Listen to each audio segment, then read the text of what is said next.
Hello friends, welcome to another video of stock market. आज हम discuss करने वाले हाउसिंग फाइनेंस कंपनीज के बारे में। जी हाँ, हाउसिंग फाइनेंस कंपनी के लिए अभी बहुत पॉजिटिव टाइम चल रहा है। After RBI consistent rate cut, अभी हाउसिंग जो लोन है वो बहुत ज्यादा अट्रैक्टिव होने लगे हैं। हम टीवी पे न्यूज देख सकते हैं, हम एडवर्टाइजमेंट देख सकते हैं, कुछ लोगों को तो मोबाइल पे मैसेज भी आते हैं कि take loan in affordable rate of 6.75%, जो कि बहुत ज्यादा अफोर्डेबल है। एक टाइम था जब हाउसिंग लोन का इंटरेस्ट 9-10% तक था, लेकिन गिरते गिरते वो लेस देन 7% आ गया है। अगर हम एक मैथमेटिकल कैलकुलेशन करें, यानी कि किसी को अगर 30 लाख का लोन चाहिए एंड उसका जो एक्सपोजर है वो 20 ईयर्स का एंड 6.75 के हिसाब से उसको जो ईएमआई पे करना पड़ता है वो है 22,000, जो कि बहुत ज्यादा नहीं है। आजकल के टाइम पे 22,000 देके कोई भी एक घर बाई कर सकता है। अगर हम रेंट को देखें तो नॉर्मली लोग 15-20,000 रेंट पे करते हैं in big cities, and big cities में आपको 30 लाख पे 2 BHK फ्लैट अवेलेबल हो ही जाता है। अगर हम इस 10 ईयर को और ज्यादा एक्सटेंड करें एंड 25 ईयर्स का कर दे,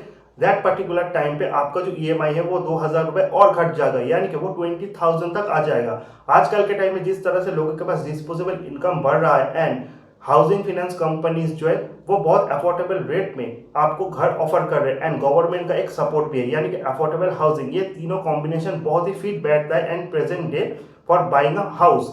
अगर लोग बाई हाउस करते हैं तो इसका सीधा सीधा बेनिफिट जो मिलता है वो रियल एस्टेट को भी मिलता है एंड उसी के साथ साथ हाउसिंग फाइनेंस कंपनी को। हालांकि जब आरबीआई रेट कट करता है या फिर रेट अप करता है तो हाउसिंग फाइनेंस कंपनी उसको पास ऑन करने में थोड़ा बहुत टाइम लगाते हैं। अगर मान लो आरबीआई ने रेट कट किया, इन दैट केस उस रेट को घटाने के लिए, यानी कि उस रेट को कस्टमर तक पास ऑन करने के लिए हाउसिंग फाइनेंस कंपनी नॉर्मली थोड़ा बहुत टाइम तो लेते हैं, लेकिन जब आरबीआई रेट बढ़ाता है तो क्विकली उस रेट को वो बढ़ा देते हैं। अगर हम प्रेजेंटली की बात करें तो हाउसिंग फाइनेंस कंपनीज के लिए 6.75% के इंटरेस्ट के हिसाब से अगर लोन डिस्ट्रीब्यूट करता है तो प्रेजेंटली वो उतना ज़्यादा प्रॉफिटेबल तो उनके लिए नहीं होगा। अगर हम मार्जिन देखें तो मार्जिन भी थोड़ा बहुत गिरेगा, लेकिन जब एक कस्टमर वो ऐड करेंगे वो कस्टमर उनके साथ 20 से 25 ईयर्स तक कनेक्ट हो जाएगा। इन फ्यूचर आरबीआई जो है वो रेट जरूर बढ़ाएगा, क्योंकि इन्फ्लेशन को कंट्रोल करने के लिए जिस तरह से रेट घटाना पड़ता है उसी तरह से रेट को बढ़ाना भी पड़ता है। तो जब रेट बढ़ेगा तब इनका प्रॉफिटेबिलिटी एंड मार्जिन फिर से इंप्रूव हो जाएगा एंड वंस एक कस्टमर को ऐड कर लेते हैं उसके साथ इनका एक रिलेशन बहुत लॉन्गर पीरियड के लिए बन जाता है। सो प्रेजेंटली इनके लिए थोड़ा बहुत प्रॉफिट तो घटेगा, लेकिन इन लॉन्गर होराइजन की अगर हम बात करें तो इनके लिए बहुत ज़्यादा प्रॉफिटेबल होगा, क्योंकि इतने कम रेट पे जब कस्टमर को लोन ऑफर किया जाता है तो कस्टमर के लिए भी बहुत ज़्यादा अट्रैक्टिव पोजीशन बन जाता है। एंड आजकल के टाइम पे कौन नहीं चाहता उसका खुद का एक घर हो। हम इंडियन लोग बहुत ज़्यादा इमोशनल और सेंटिमेंटल होते हैं अपने घर के लिए एंड गवर्नमेंट के lots of rules and regulations को अभी रियल एस्टेट सेक्टर भी बहुत ज़्यादा स्ट्रिक्ट हो गया है। यानी कि अगर आप लोन लेते हो एंड अपने घर को बाई करते हो तो with in very few period of time वो आपको आपका घर डिलीवर कर देते हैं। सो लो रेट ऑफ इंटरेस्ट जो कि बहुत ज्यादा अट्रैक्टिव है, गवर्नमेंट का अफोर्डेबल हाउसिंग स्कीम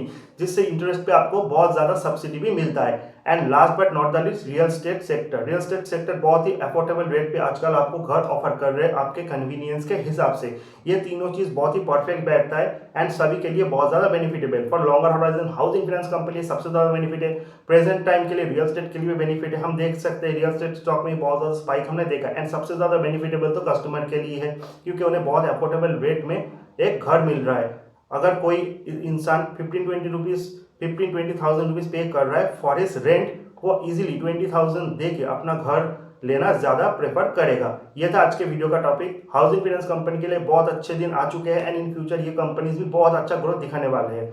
मैंने हाउसिंग फाइनेंस के ऊपर भी एक वीडियो बना है, आप आई बटन पे जाके उसको देख सकते हो। उसमें मैंने टॉप हाउसिंग फाइनेंस कंपनी के बारे में भी बताया है। उसमें से अगर कोई स्टॉक आपको अच्छा लगे तो आपकी इन्वेस्टमेंट एडवाइजर का सलाह लेकर आप किसी भी स्टॉक पे इन्वेस्ट कर सकते हो। अगर वीडियो अच्छा लगे तो चैनल को लाइक, सब्सक्राइब और शेयर करना मत भूलिएगा। See you in the next video guys, till then good bye. So hello friends.